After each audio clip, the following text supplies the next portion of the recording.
আজকে তোমাদের সাথে কথা বলবো যে এসএসসিতে প্র্যাকটিক্যালে 25-এ 25 পেতে গেলে কোন কোন কি পয়েন্টগুলো অবশ্যই অবশ্যই মনে রাখতে হবে। নূর ভাইয়া, আমরা এখানে যে পয়েন্টগুলো লিখেছি সেই পয়েন্টগুলো কি আপনি ওদের জন্য একটু বিস্তারিতভাবে বলতে পারবেন? হ্যাঁ, অবশ্যই। দেখো, শুরুতে যে পয়েন্টটা লেখা সেটা হচ্ছে বেসিক। তো আমাদের যখন প্র্যাকটিক্যাল হবে তখন প্রতিটা এক্সপেরিমেন্টের বেসিকটা কিন্তু আমাদের ক্লিয়ার রাখতে হবে। অর্থাৎ ধরো আমার স্ক্রু গেজ নিয়ে একটা প্র্যাকটিক্যাল আছে ফিজিক্স, রাইট। তাহলে স্ক্রু গেজ সম্পর্কে আইডিয়া নিতে হবে। ধরো আমার হচ্ছে কাজের একটা এক্সপেরিমেন্ট আছে, তো আমাকে ডেফিনেটলি জিজ্ঞেস করতে পারে কাজের ডেফিনেশন দাও বা সংজ্ঞা দাও। তার মানে আমার ধরো হায়ার ম্যাথ হোক, বায়োলজি হোক, ফিজিক্স হোক অথবা কেমিস্ট্রি হোক, যে এক্সপেরিমেন্ট গুলো রয়েছে প্রতিটার বেসিক নিয়ে যেতে হবে, কারণ এটা তোমার কাজে দিবে ভাইবা বোর্ডে। কারণ প্র্যাকটিক্যালে তুমি জানো যে ভাইবাতে অনেক বেশি মার্কস থাকে, কারণ এটা প্র্যাকটিক্যালের মার্কসটাকে আসলে ঘুরাই দিতে পারে। যে অনেকটা আসলে 25 মার্কে আমি বলতে পারবো যে প্র্যাকটিক্যালে তুমি কি করলে, মানে ভাইবার সময় কি বললে, ওইটার উপর ডিপেন্ড করে অনেক ক্ষেত্রে। তো এই কারণে বেসিকটা রাখা অবশ্যই জরুরি। এরপরে 2 নম্বরটা হচ্ছে সালাম প্লাস বসা। যখন তুমি ভাইবা দিতে যাবা, তো ভাইবাটা ইউজুয়ালি ফর্মাল একটা ভাইবা, তো যখন তুমি যাবা ওখানে বসার আগে অবশ্যই স্যারকে সালাম দিবা। আগে যখন স্যারের ফেস টু ফেস হবা তখন স্যারকে সালাম দিতে হবে। এরপরে স্যারকে জিজ্ঞেস করবা যে স্যার আমি কি বুঝতে পারি, স্যার তোমাকে অনুমতি দিবে, এরপরে তুমি বসো। যতক্ষণ না অনুমতি পাবো ততক্ষণ পর্যন্ত কিন্তু বসা যাবে না, আগে ধুপ করে বসে পড়া যাবে না। ধুপ করে বসা যাবে না, কারণ এটা ব্যাড ম্যান। এটা হ্যাঁ, তোমার সামনে একজন টিচার আছে, উনি একজন ভেরি রেসপেক্টেবল পারসন, তো এটা কিন্তু করাই যাবে না যে আমি হুট করে বসে গেলাম। অবশ্যই স্যারের কাছ থেকে পারমিশন নিবা। নাম্বার 3 এটা হচ্ছে নম্রতা ভদ্রতা। তোমার যখন প্র্যাকটিক্যাল পরীক্ষা হবে, তুমি রুমে ঢোকার পরে তুমি হচ্ছে একদম ভদ্রতা এবং নম্রতা, মানে তোমার অ্যাটিটিউড থাকতে হবে একদম পারফেক্ট। মানে হচ্ছে এখানে কোনো এলোমেলো বা হচ্ছে কোনো মেস আপ করা যাবে না। এবং তুমি যখন বসবা বসার আগ পর্যন্ত এবং বসার পরে স্যারের সাথে কথা আদান প্রদানে প্রতিটা জায়গায় নম্রতা অবশ্যই তোমাকে কি বজায় রাখতে হবে। শুধুমাত্র যখন আসলে ভাইবাটা হচ্ছে শুধু তখনই না, তুমি যে প্র্যাকটিক্যালের এখানে গিয়ে বসতেছো, ভাইবার এখানে বসতেছো, ওইখান থেকে শুরু করে ভাইবার পুরো রুম থেকে বেরোনো পর্যন্ত কোনোভাবেই টিচারের চোখে কালার হওয়া যাবে না।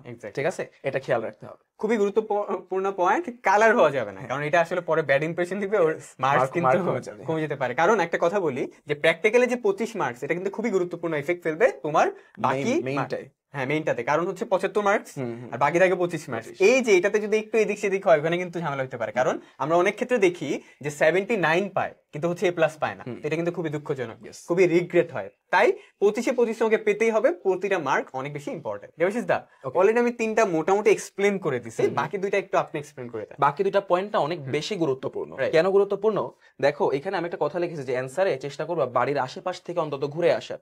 এই কথাটার মানে কি, তোমরা তো চেষ্টা করবা যে বেসিক গুলা শিখলে পূর্ণাঙ্গ অ্যান্সার করার, কিন্তু কোনো একটা টপিক ধরো তোমাকে জিজ্ঞেস করলো বলের সংজ্ঞা কি, বা এইখান থেকে আসলে ভরবেগের কিভাবে রিলেশন আছে, এই জিনিসটা তোমাকে জিজ্ঞেস করলো। এখন তুমি কিছু কিছু পারো, বলের সংজ্ঞা পড়ো, ভরবেগের সংজ্ঞা পড়ো, বা দুইটার মধ্যে সম্পর্ক পারো না। চেষ্টা করবা স্ট্রেট কাট যতটুকু পারো একদম ওইটুকু অ্যান্সার করার। তোমার কথা বাড়ির মধ্যে ঢোকার, কিন্তু বাড়ির পাশ থেকে তুমি বেরোয় চলে আসো, ঢুকতে পারতেছো না, সেটা অন্তত করো। তাহলেও তুমি যে স্ট্রেট অ্যান্সার করলে এইটার একটা পজিটিভ ইম্প্যাক্ট থাকবে একদম উত্তর না দেওয়ার থেকে। ট্রু।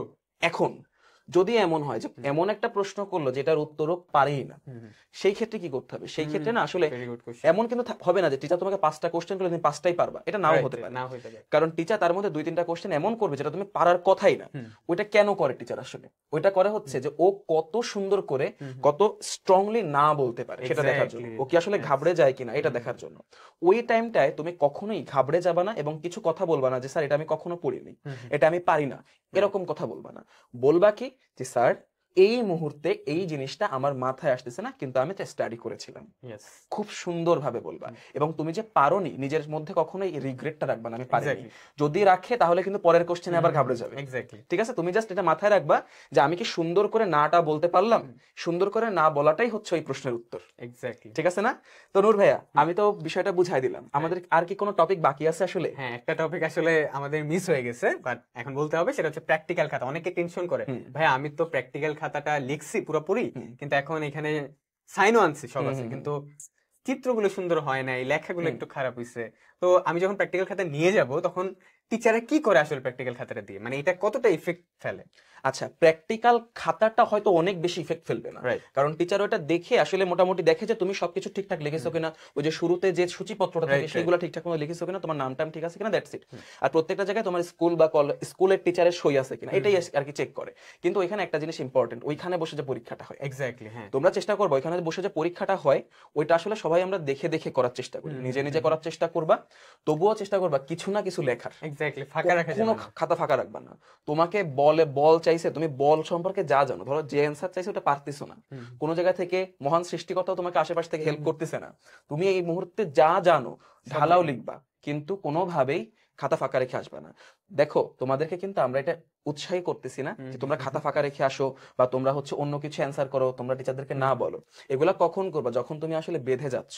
কিন্তু চেষ্টা করবা সবসময় টু দা পয়েন্ট অ্যান্সার করার। টু দা পয়েন্ট অ্যান্সার করলে না 25-এ 25 পাওয়াতে এমনি মানে ভদ্র ব্যবহার করলেই 25-এ 25 পাওয়া যায়, এরকম একটা কথা কিন্তু আছে, ভদ্র ব্যবহার করলেই 25-এ 25 পাওয়া যায়। তো সেইখানে আসলে তুমি ভদ্র ব্যবহার করতেছো, বেসিক গুলা শিখে গেছো, প্রত্যেকটা জিনিস টু দা পয়েন্ট অ্যান্সার করতেছো, তোমার যে এখানে পরীক্ষাটা হচ্ছে সেখানে টু দা পয়েন্ট অ্যান্সার করতেছো, 25-এ 25 পাওয়া আমার মনে হয় না এই কয়টা কি পয়েন্ট ছাড়া আর কোনো তেমন কিছু না, আর কিছু নাই। আর আরেকটা জিনিস অ্যাড করি যে প্র্যাকটিক্যাল খাতা নিয়ে অনেকে ভয় পায়, কিন্তু আমার অভিজ্ঞতা থেকে বলি যে আমার যখন প্র্যাকটিক্যাল পরীক্ষা হয়েছিল তখন আমি প্র্যাকটিক্যাল খাতা নিয়ে গেছিলাম, অনেক ভালো করে লিখছিলাম, পরে দেখি আমার খাতাটাকে কি রকম অত্যাচার করছে, মানে ফুটা করে দিছে তারপর ফেলে দিছে ওইখানে। তো আমার খুবই খারাপ লাগছিল। যাই হোক, বাট এটা সব পরীক্ষার হলে হবে ব্যাপারটা এরকম না, এমনও হইতে পারে অনেক হলে ধরো ওটা একটু চেক করলো ভালো করে, তো আমারটা কিন্তু ফুটা দিয়ে ইয়া করে দিছে।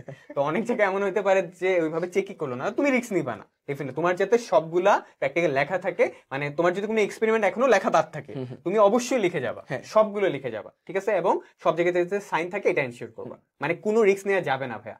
কারণ এইটার আমি বললাম এইটার একটা মার্কও তোমাকে হেল্প করবে, মানে প্রতিটা এখানে 25-এ 25 মার্কসই ইম্পর্টেন্ট, এখানে একটা মার্কও তোমাকে হেল্প করবে A+ পাওয়ার জন্য। তাই এখানের জন্য সর্বোচ্চ দিবে। এখন কিন্তু পরীক্ষা শেষ হয় নাই, রাইট? এখন পরীক্ষা শেষ হয় নাই, নিশ্চিত হয়ে যাও না কেউ, নিশ্চিত হয়ে যাও না। এক্স্যাক্টলি। তো এটাতে তুমি হচ্ছে ভালো করে পরীক্ষা দিও, তোমার জন্য রইলো অনেক অনেক বেশি শুভকামনা। ওকে, আমাদের জন্য একটু দোয়া করিও। হ্যাঁ, তোমাদের জন্য অনেক অনেক শুভকামনা। Wishing you very very very good lecture.